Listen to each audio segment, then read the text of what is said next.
Hi, this is Jennifer Hummel here to do my week 2 read log reflection. The book that I chose from the notable awards list was Horrible Bear. Horrible Bear is written by Amy Dykman and illustrated by Zachariah O'Hara. This is a fantasy juvenile fiction book. It has about 40 pages and it is appropriate for ages 4 to 8 or pre-K through 2nd grade. This book actually has two main characters. We have the little girl. She's got big red hair and wears the dress. And then, of course, the bear with his big green shirt. The illustrations throughout the book are very bright and vibrant, full-page pictures. He does a good job of illustrating the how the characters feel through their facial expressions for both the bear and the little girl. So a really good job there with the illustrations and keeping the audience captivated. As far as the plot, the little girl is actually flying a kite, gets caught in this bear's den, and as she's going in after it, she causes such a ruckus that it wakes up the bear, and as he rolls over, he rolls onto the kite and breaks it. The little girl leaves. Anyway, the little girl leaves the den, and she's furious and she's mad at this bear and she's like, horrible bear, and she's shouting it the whole way home, down the mountain, through the meadow, into the house, and she's so frustrated. She's talking to one of her friends, Stuffy, which actually is a stuffed animal, and she's telling Stuffy how horrible this bear is.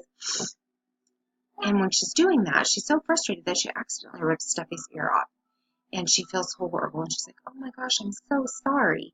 And when she does that, it's like she has an epiphany, and she's like, the bear didn't mean to break my kite. So all the while, the bear's back at the den, and he's really upset, and he's about ready to give the girl the business and practicing on barging in and making a ruckus. And he heads out the den, and he's going down the mountain and through the meadow, roaring the whole way, and roaring as he's getting ready to go into the house.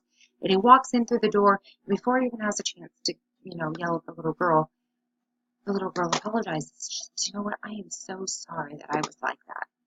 And all those horrible things that the bear wanted to do and say, all gone.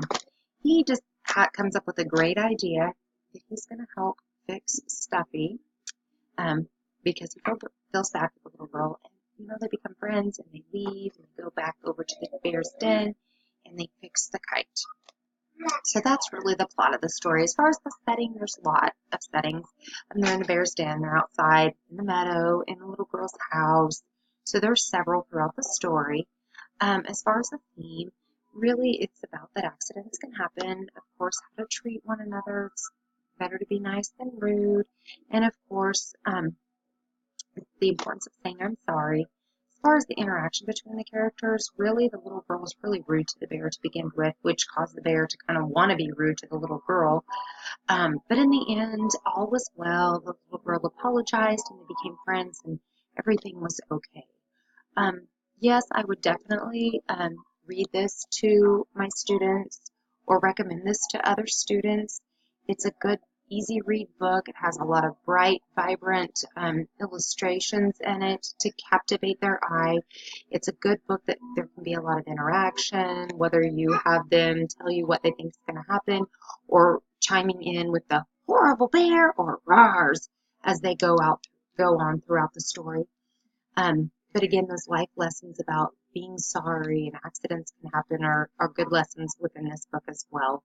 As far as the activity, after we read the book, I would tell the students to go back and really think about a time when they did something where it was an accident, whether they broke something or hurt someone. And then after they thought about it, I'd want them to draw a picture about that time and how they fixed it. And then I would have them get up in front of the class and share about their situation and show the story and tell what they did to make it better, whether they apologized or what they did. And then really, I think the main reason for that lesson would be to show the other students that they aren't the only ones that have had situations like that happen to them, like what happened in the book, but also, give them some other ideas about things that they could do to make things better if something happens. So that was my book. Again, Horrible Bear by Amy Dykman. Thank you.